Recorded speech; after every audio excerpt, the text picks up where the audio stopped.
la Virgen del Carmen y la consagración.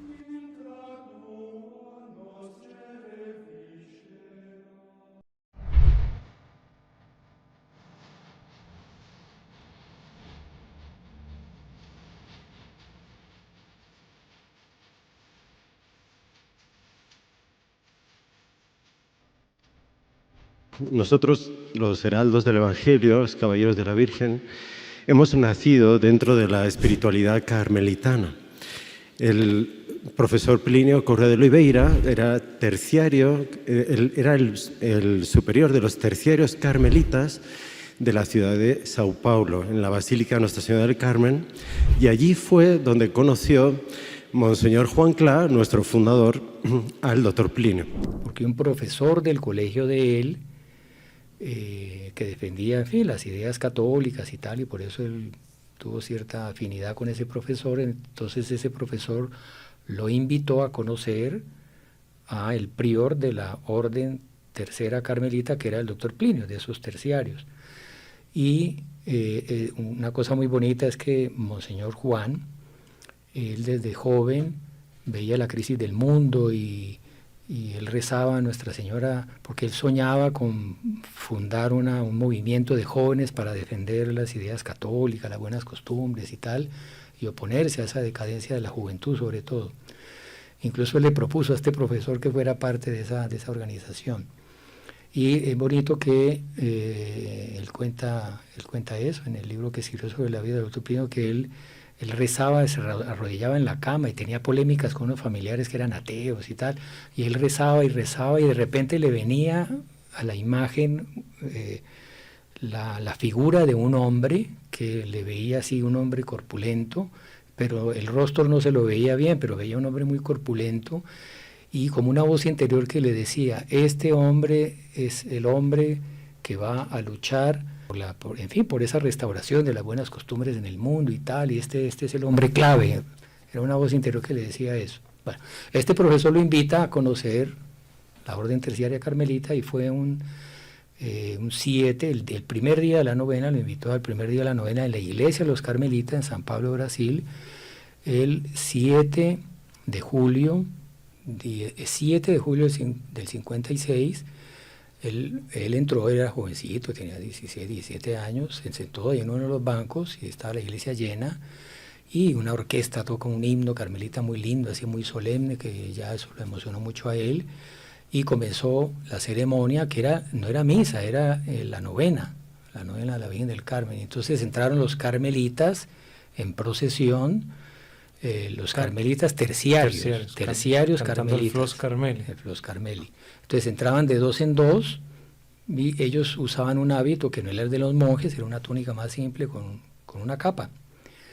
Y de repente terminaron de entrar todos, y de último venía un hombre corpulento, solo porque él como era tan corpulento, no cabía otro al lado de él para entrar de dos en dos, entonces iba él solo así.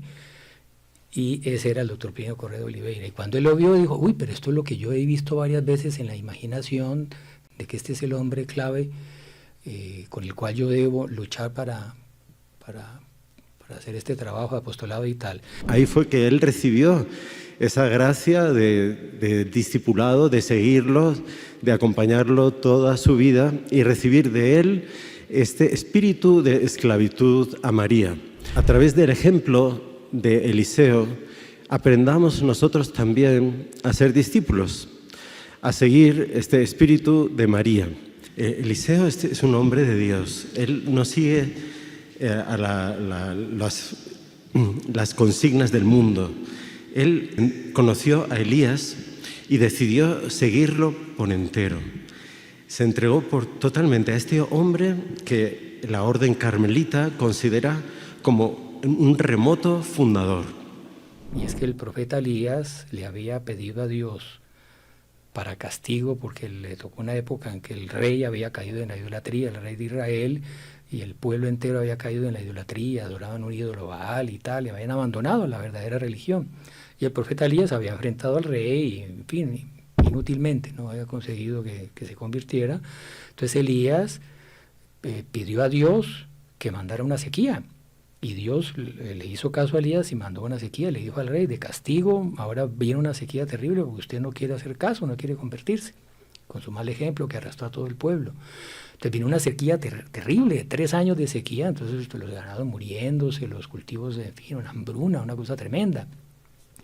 Y el rey ya viendo que, en fin, que su reino se le iba a desmoronar por esa sequía tan tremenda, con lágrimas de cocodrilo, como decimos aquí, un arrepentimiento no tan sincero, pero bueno, el asunto es que, bueno, el rey mandó a decir que se arrepentía y tal, entonces ahí el profeta Elías sube a lo alto del monte, se pone de espaldas al mar, se arrodilla y inclina la cabeza, la pone en medio de las rodillas y comienza a rezar. Y llama a uno de los discípulos, le dice, vaya, mire hacia el mar a ver usted qué mira, qué ve en el horizonte. Entonces el discípulo va y un cielo azul, el sol brillante, claro, una sequía, un verano terrible, llevan ya como 3 años y medio ya iban de sequía. Entonces él vuelve y dice, no, padre, no se ve nada. Entonces él vuelve y se baja y reza. Vaya, mire, mira, nada, así 7 veces. Todo eso es lleno de simbolismo, ¿no? La Sagrada Escritura está muy llena de... La 7ª vez que va el discípulo a mirar, esa 7ª vez, él ve en el horizonte, en medio de ese cielo azul, soleado, ve una nube pequeñita. Entonces ahí viene el discípulo y le dice, padre, lo único que se ve es una nubecita pequeñita, blanca, muy blanca, y claro, llena de la luz del sol, ¿no? Muy brillante. Ahí el profeta Elías, él tuvo una noción, una revelación interna de que esa nubecita simbolizaba a la Santísima Virgen. Y esto fue 9 siglos antes de que existiera la Virgen. Es el siglo IX antes de Cristo.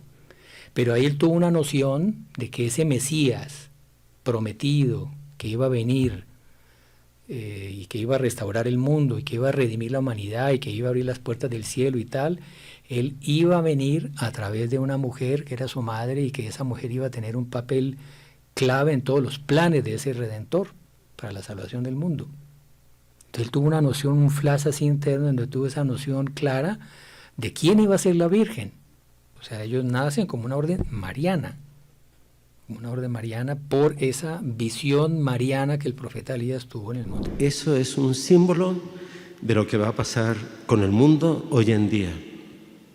Esa nubecilla pequeña que se levanta ya en el horizonte son ustedes.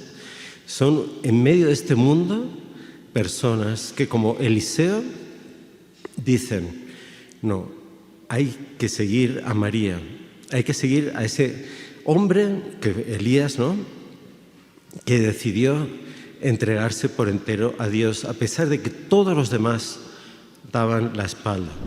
El mundo de hoy es un mundo leproso y no tendría solución, no tendría arreglo si no fuera por hombres y mujeres como ustedes, que tienen ese espíritu de Elías, espíritu de San Luis María Grignon de Montfort, ese espíritu del doctor Plinio, de Monseñor Juan y de tantos otros que se decidieron a entregar totalmente a la Virgen María. A través de ella, en medio de este mundo de guerras, de odios, que no tiene solución humana, no hay poder humano que pueda poner orden en todo esto, solo María, el Espíritu de María, es la que nos va a salvar nuestra familia, nuestra propia vida, y vamos a salvar a Colombia, vamos a salvar a todos los países del mundo donde hay consagrados.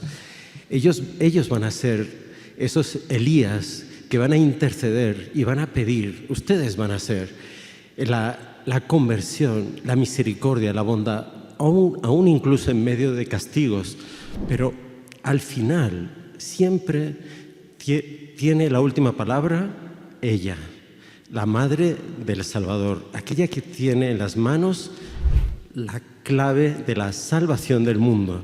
Por eso en Fátima nos lo recordó, porque iba a ser muy difícil pasar todos estos años hasta que llegue el triunfo de su Inmaculado Corazón.